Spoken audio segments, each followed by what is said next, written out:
Karon, tun-an nato ang pulong sa Dios uban sa sermon nga giuluhan, walay katapos ang langit ug impierno.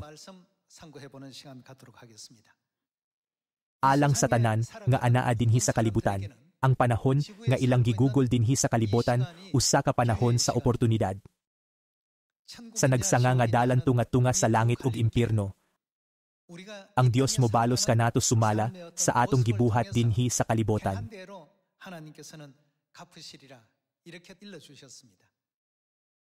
Daghang mga tawo ang nagtuo nga ang kinabuhi matapos dinhi sa kalibutan, apan sa tinuod inigkahuman niini mobalik kita sa atong orihinal nga kalibutan.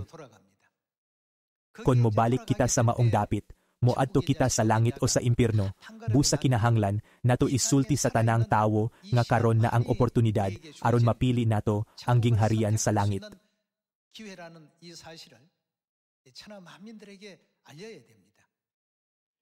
Si Jesus miingon, hinulsuli ang inyong mga sala kay hapit na maghari ang Dios. Busa, kinahanglan usab nato hunahunaon ang mahitungod sa impierno. Kadtong maluwas moadto sa langit, apan kadtong mapakyas sa paghinulsol magantos sa impierno. Atong hunahunaon nga ang Dios miluwas sa iyang mga anak gikan sa ingon nga kalibutan ug gitukod ang bag-ong kasabotan pinaagi sa pagsakripisyo sa iyang kaugalingon. Atong hunahunaon pagkadako sa gugma ni Amahan ug Inahan alang kanato ug himuon nato kining adlaw nga igpapahulay nga usa ka bulahan nga adlaw pinaagi sa pagpasalamat ug paghimaya kang Amahan ug Inahan. Atong tan-awon ang Hebrews chapter 9 verse 27.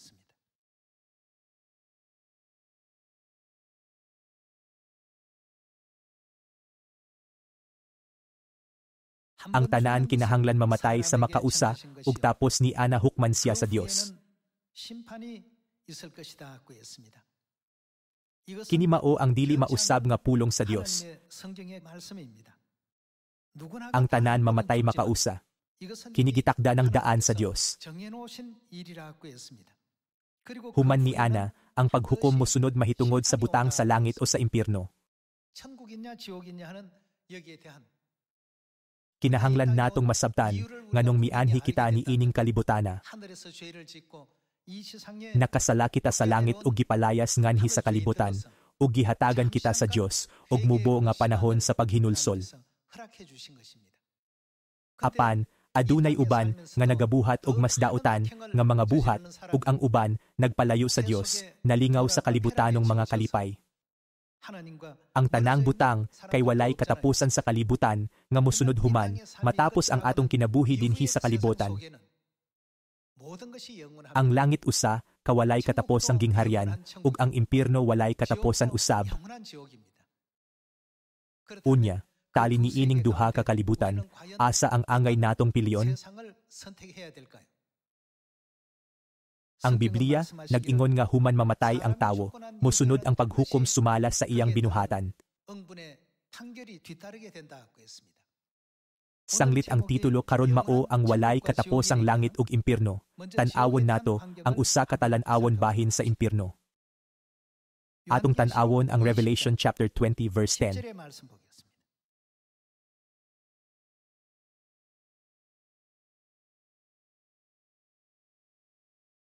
Chapter 20 verse 10. Ang yawa nga naglimbong kanila, gitambog usab ngadto sa linaw nga kalayo, ug asupre diin gitambog ang mananap ug ang bakakong propeta. Dito sakiton sila adlaw ug gabii hangtod sa kahangtoran. Adunay pipila ka mga tawo nga nawad-an sa oportunidad sa paghinulsol dinhi sa kalibutan. Ang ubang mga tawo dili motuo sa paglungtad sa langit ug impierno. Tungod kay dili kini makita, sila nag-isip nga kini nga mga kalibutan wala maglungtad. Niining temporaryo ug makita nga kalibutan, sila naghunahuna, unsaon man nako nga mas taas ang akong kahimtang kaysa sa uban? Kini nahimong bugtong tumong. Ingong resulta, 60 ngadto sa 70 ka tuig ang milabay sa usa ka pagpamilok. Human ni ana, sila mobarog at ubangan sa hukmanan. Kon sila nalambigit sa tanang matang sa pagrebelde, imbis nga maghinulsol, dili na sila hatagan pa og laing kahigayunan sa paghinulsol.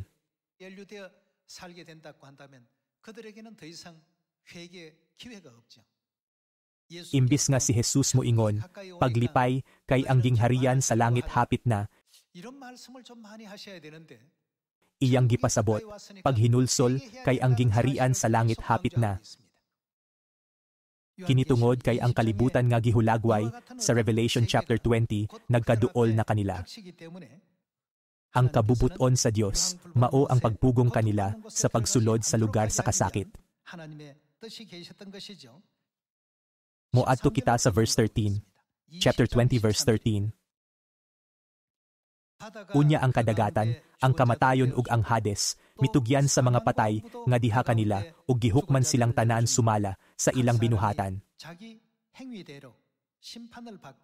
Unya gitambog ang kamatayon ug ang Hades ngadto sa linaw nga kalayo. Kining linaw nga kalayo mao ang ikaduhang kamatayon. Ang tanang tawo nga walay ngalan diha sa libro sa kinabuhi itambog ngadto sa linaw nga kalayo. Sa gipadayag nga gipakita ni Jesus, nakita ni Apostol Juan ang talan-awon bahin sa impyerno. Moadto kita sa chapter 21 verse 8.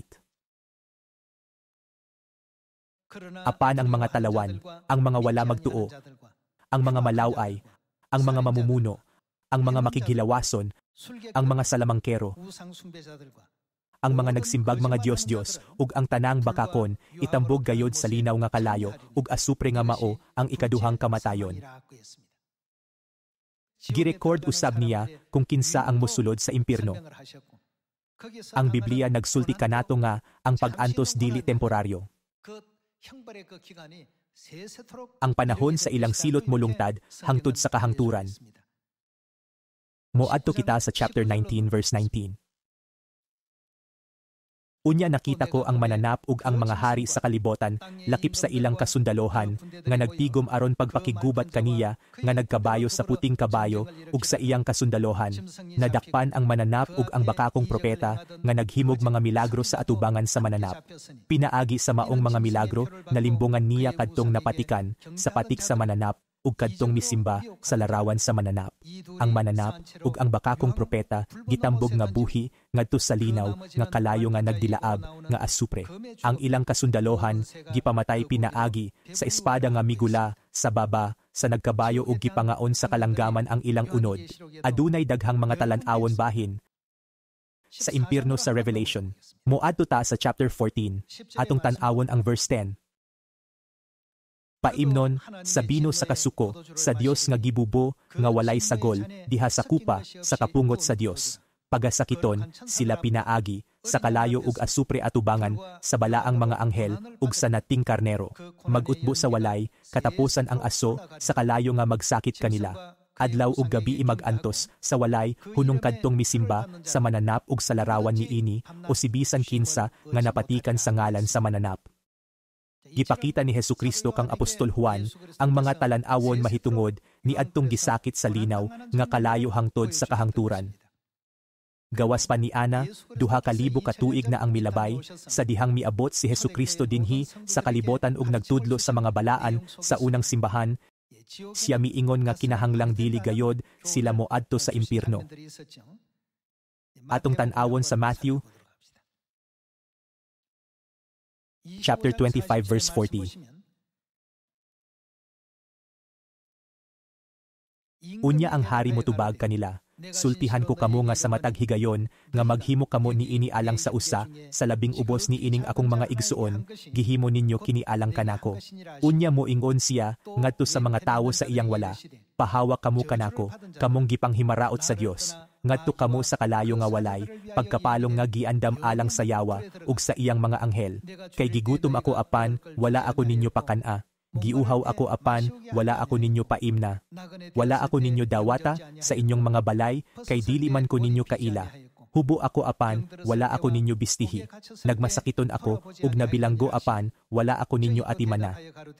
Unya motubag sila kaniya, Ginoo, kanus aman kami nakakita kanimo nga gigutom o giuhaw, o usa ka dili kaila, o hubo o nagmasakiton, o nabilanggo, ug wala kami motabang kanimo. Ang hari motubag kanila, sultihan ko kamo nga sa matag higayon nga nagdumili kamo pagtabang sa usa ni ining labing ubos, nagdumili kamo sa pagtabang kanako. Busa kini sila mahiyagom sa walay, katapos ang silot apan ang mga matarong makaangkon sa kinabuhing dayon. Dinhi, gihisgutan usab ni Jesus ang butang sa impierno ngadto sa iyang mga tinun-an pinaagi sa usa ka sambingay. Atong pamatud-an kini sa chapter 23. Matthew chapter 23, verse 32.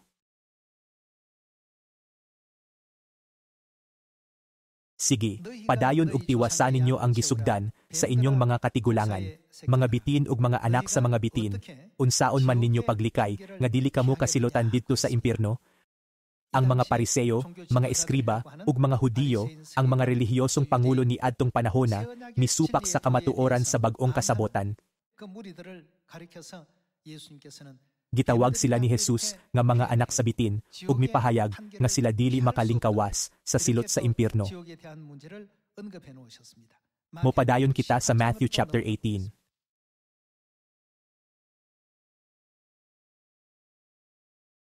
Atong tan-awon sa chapter 18 verse 5. Ug ang magdawat sa usa ka bata nga sama niini sa akong ngalan, magadawat kanako. Bisan kinsa nga mahimong hinungdan nga makasala kining mga gagmayng bata nga nagtuo kanako, mas maayo pa nga hiktan ug dako nga galingang bato ang iyang liog ug itambog siya sa lawod. Pagkaalaot gayod sa kalibutan kay anaaman niini ang mga butang nga makaangin sa mga tawo sa pagpakasala. Kining mga butang nga mahitabo gayod kanunay apan alaot ang tawo nga maghimo niini. Kun ang imong kamot o ang imong tiil makaangin kanimo sa pagpakasala, putla kini ug ilabay.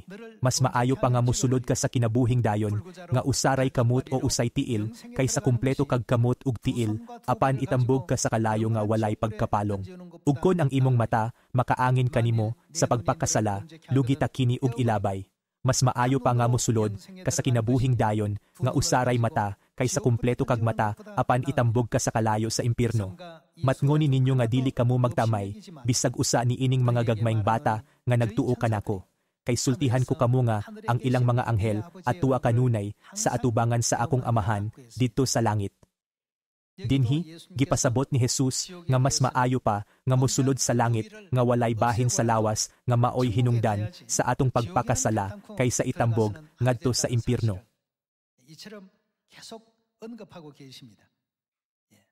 Atong tan-awon usab ang Matthew chapter 13.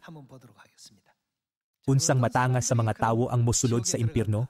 Adunay daghang matang sa mga tawo nga mosulod sa impierno, apan atong tan-awon ang mga pagtulunan ni Jesus. Atong tan-awon ang chapter 13 verse 41. Chapter 13 verse 41. Ipadala unya sa anak sa tawo ang iyang mga anghel. Hiposo nila gikan sa iyang gingharian ang tanan nga maoy nakaangin sa mga tawo sa pagpakasala, lakip ang tanan nga nagbuhat og daotan. Itambog sila ngadto sa kalayo nga nagdilaab diin, maghilak sila ug magkagot sa ilang ngipon. Unya ang katawhan sa Dios modan agsama sa adlaw didto sa gingharian sa ilang amahan. Busa kon may dalunggan kamo, pamati. Asa man paingon ang mga nagbuhat og daotan. Pinaagi sa mga pagtulunan ni Jesus atong mapamatud-an nga kadtong nagbuhat og daotan mahiadto sa walay katapos ang impierno. Atong susihon usab ang talan-awon bahin sa impierno sa Mark chapter 9. Mark chapter 9 verse 41.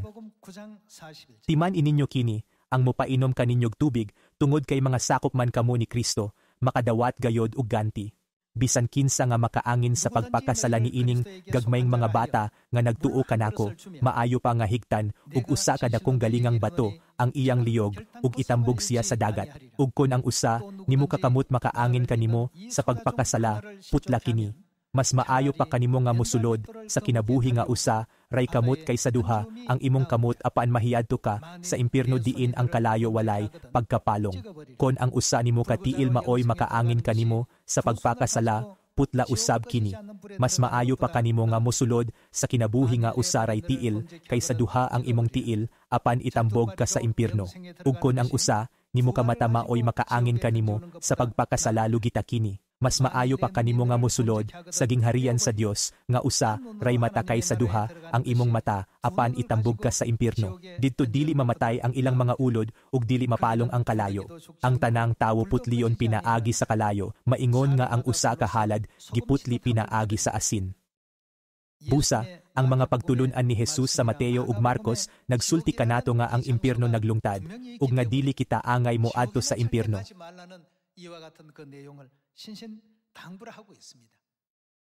Mao nga, sa Luke, gihisgutan ni Jesus ang pag-antos sa impierno.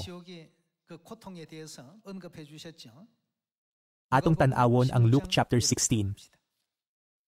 Karon, akong gibasa gikan sa Biblia ang mga pulong nga direktang gipamulong ni Jesus. Chapter 16 verse 19. May usa ka dato nga nagsulob sa mahalon kaayo nga bisti ug nagpuyo sa kabuhong matag adlaw. May usa usab ka kabos nga ginganlag Lazaro. Ang iyang lawas nalukop sa mga nuka. Naglubog siya duol sa pultahan sa balay sa dato, na masin nga makakaon sa mga mumho nga nangatagak gikan sa lamisa sa dato. Nanuol usab ang mga iro ug mitilap sa iyang mga nuka. Si Lazaro nagkinabuhi sa miserable nga kinabuhi. Human sa iyang kinabuhi sa kalibotan, mipadayon siya sa espirituhanong kinabuhi. Ang pag-agi nagpasabot sa pisikal nga kamatayon. Atong tan-awon ang verse 22. Unya namatay si Lazaro ug gidala sa mga anghel ngadto sa kiliran ni Abraham. Ang dato namatay, usab og gilubong. Dili ba kini nag-ingon nga human sa kamatayon mo abot ang paghukom? Tan-awon nato kon asa miadto ang dato human siya gihukman. Verse 23. Ug nag-antos pag-ayo didto sa Hades. Unya miyahat siya ug nakita niya didto sa layo si Abraham ug sa iyang kiliran diha si Lazaro. Busa misinggit siya ngadto kang Abraham, amahan. Kaluy iintawon ako ug ipadala si Lazaro diri aron itunlob ang iyang tudlo sa tubig ug pabugnawan ang akong dila kay nag-antos ako pag-ayo sa kainit ni ining kalayo. Apan si Abraham mitubag, anak, hinumdumi nga sa didto ka pa sa kalibotan, nabuhong ka sa tanang maayong butang, samtang si Lazaro lunlon lamang kadaotan ang iyang nahiagaman. Apan karon malipayon na siya diri, samtang ikaw diha nag-antos. Gawas pa ni ining tanan, ana ay lawom nga bungaw nga nagulang kanato aron walay makatabok, gikan diri nganha kanimo o gikan diha nga ri kanamo. Ang dato mitubag, kon mao ka na, amahan, hangyoon ko ikaw nga imo untang ipadala si Lazaro ngadto sa amo, kay aduna ako'y 5 ka igsuong lalaki. Paadto asya, aron kapasidan-an sila, aron dili mahianhi ni ining dapit sa kasakitan. Kini nagpakita kung unsa ka makalilisang ang kasakit sa impierno. Human siya mamatay, siya nakaamgo nga ang impierno naglungtad, ug nangamuyo nga pugnan ang iyang pamilya sa pag-adto sa impierno. Verse 29. Si Abraham miingon, atua didto si Moises ug ang mga propeta nga magpasidaan kanila. Sila nay mahibalo sa pagpamati sa isulti ni Moises ug sa mga propeta. Ang dato mitubag, apan amahan, dili pa kana igo, kun adunay mabanhaw ug moadto kanila, mamiyagayod sila sa ilang mga sala. Apan miingon si Abraham, kon dili gani sila motuo kang Moises ug sa mga propeta, dili gayod sila makabigbisan pag may mabanhaw. 2,000 ka tuig ang milabay, pinaagi ni ining sambingaya, gipatinaw ni Jesus kon unsa kasakit ang pag-antos sa impierno. Kinahanglan ninyong mahibaloan nga ang Biblia naghisgot ni ining mga butanga sa malumong paagi. Ang atong langit nung amahan ug langit nung inahan nagpasidaan kanato nga dili gayod kita moadto sa impierno. Unsa kaha ang posibleng makapatahom sa mga makasasala sa mga mata sa Dios? Bisan pa ni ana, ang Dios mianhi ni ining kalibutana aron sa pag-abli sa dalan sa kinabuhi ug naghatag kanato sa mahimayaong dalan sa kaluwasan ug sa kapasayloan sa mga sala. Ang kamatuoran nga ang Dios naghatag kanato sa kapasayloan sa mga sala pinaagi sa bag-ong kasabotan maoy usa gayud katalagsaong hitabo. Ang tanan sa impierno walay katapos ang kasakit. Kon maghunahuna kita nga walay, bisan kinsa ang makalingkawas gikan sa pag-antos sa impierno, bisan sa usa ka gutlo, kinahanglan nga atong ihalad ang atong kaugalingon ngadto sa pulong sa Dios aron ang mga paningkamot sa atong amahan ug inahan dili masayang. Aron makalikay sa pagbuhat og dautan, kinahanglan nga aduna kitay pagtuo sa pagsunod sa tanan nga gitudlo kanato sa Dios, tungod kay ang iyang mga pulong nagpakita kanato kung unsaon pagkinabuhi nga maayo. Wala ba masayod ang Dios sa sangputanan?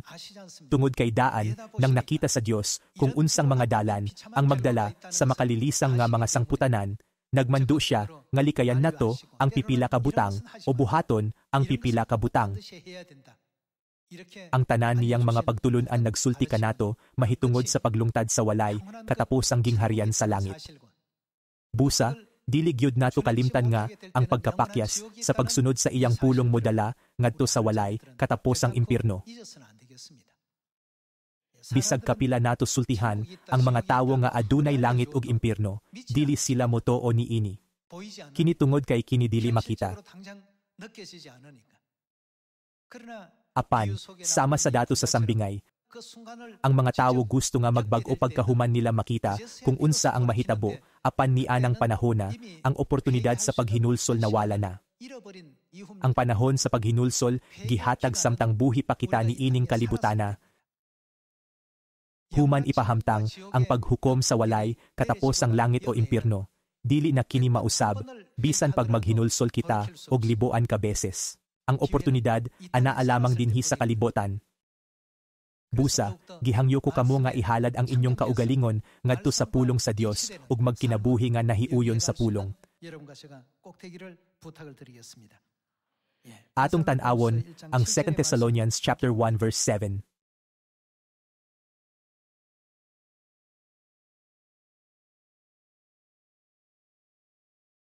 Ug papahulayon kamong nagantos ingon man usab kami. Buhaton niya kini inigbalik sa Ginoong Hesus gikan sa langit kinuyogan sa iyang gamhanang mga anghel. Moanhi siya uban sa nagdilaab nga kalayo aron unsay iyang buhaton sa pagsilot ni adtong wala mo ila sa Dios ug ni adtong wala mo dawat sa maayong balita mahitungod sa atong Ginoong Hesus.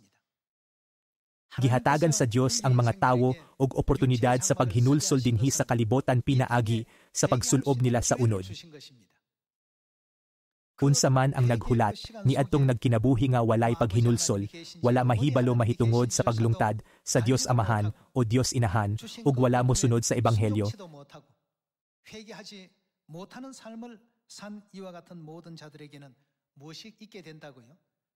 Mag-atubang sila sa silot.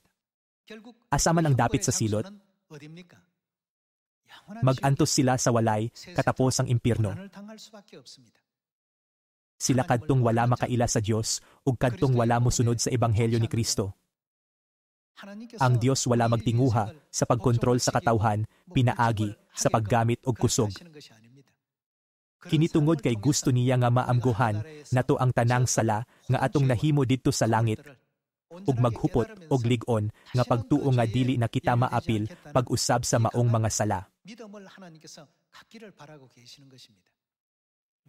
Ang mga tawo ni ining kalibutana nagtuong ka ang tulo ka dimensyon nga kalibutan mauray naglungtad. Busa wala sila kahibalo nga adunay kalibutan nga labaw pa niini. Apan, wala ba kita nakakaton nga ang tawo adunay unod og espiritu? Kon ang pisikal nga kinabuhi nga atong gipuy-an karon naglungtad, unya ang espiritual nga kalibutan kinahanglan usab nga maglungtad.